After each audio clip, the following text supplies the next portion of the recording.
Okay, welcome back to the second component of our addiction discussion. This is Module 3B, Addiction and Impacts.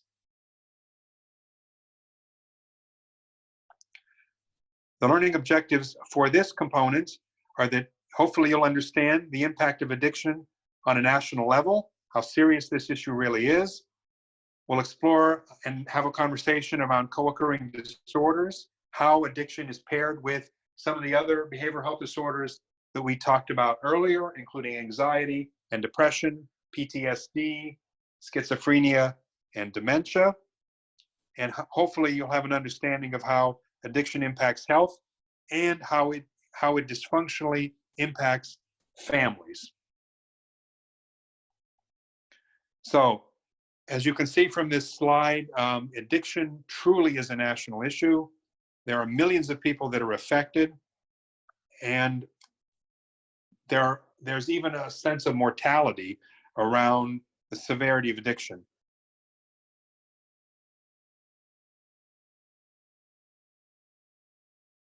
This slide talks about the expense of addiction as a national issue. You can see that what tobacco costs, and these are numbers from 2010, what alcohol, what illicit drugs, and finally what prescription opioids cost. So we're talking about a national issue around the financial impact being well into the billions of dollars.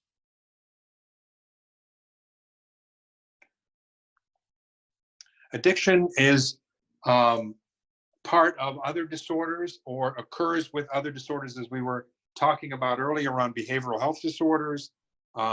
We have a much better understanding now of exactly how comorbid alcohol and other drug use is with the behavioral health disorders. Upwards of 50% of people who have addiction disorders also have comorbidity with some other mental health disorders.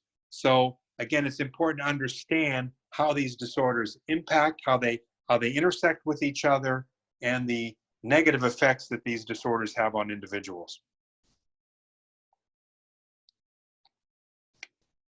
This slide talks about addiction as a health issue and how not only does addiction affect people psychologically and emotionally, but it also affects them in terms of their health. So there are lots of damaging effects of addiction on one's physicality.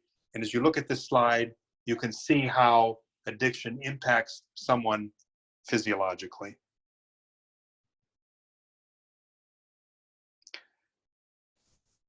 Addiction also affects families. It's a family issue. So when a person has a drug problem, they have a disorder that not only affects them, but it affects those around them. It creates a lot of stress in family systems. It creates a situation where people become very preoccupied with that individual who is using, and things become very dysfunctional. People can become fired from their jobs, so you have a financial impact. They can steal, they can lie. In many times with adolescents, they begin to act out, they don't come home, they hang around with a different peer group, and they end up doing things that they would never have done prior to their addiction trajectory. So this slide talks about how addiction does affect the family system. As you can see, that roles in healthy families are severely impacted by addiction, and that you see that in an addiction situation, the family roles someone can become the hero, the mascot, the lost child, the scapegoat, and finally, what we call the enabler, the actual caregiver, which in a sense precipitates or allows the addiction to continue. So this slide does a nice job of talking about what a healthy family system looks like on the left, which is that there's self-worth, that there's good communication, being direct, clear, specific, and honest. Feelings are expressed. Rules are human, flexible, and appropriate. There are connections to the larger community, the larger neighborhood, and that the person has goals and plans and how they're how to get there, and that their individuality, I would add, is respected. On the right hand, you see what happens in a dependent family,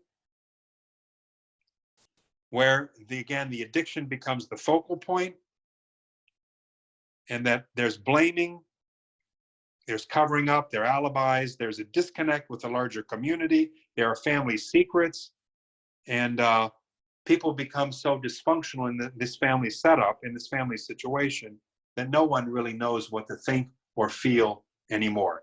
They don't even trust their own thoughts and feelings.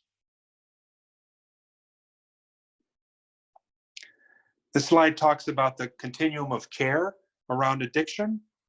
So when you think about what we talked about before around severity specifiers around addiction, based on the severity of the addiction, there are different levels of care. So if the situation is very severe, then inpatient hospitalization would be warranted.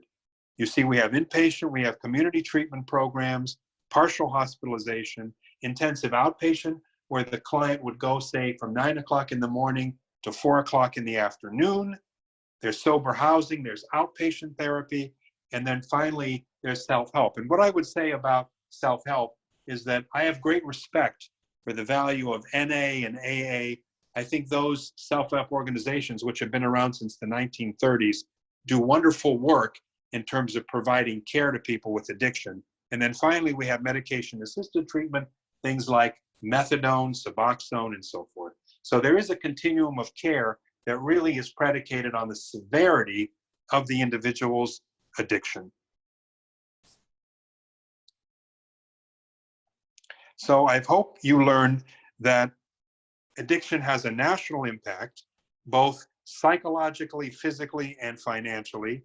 That there is a relationship between addiction and other behavioral health disorders, that addiction does impact individuals' health and their family system, and finally, that we have a continuum of care that specifically addresses how severe that addiction issue is with that particular individual.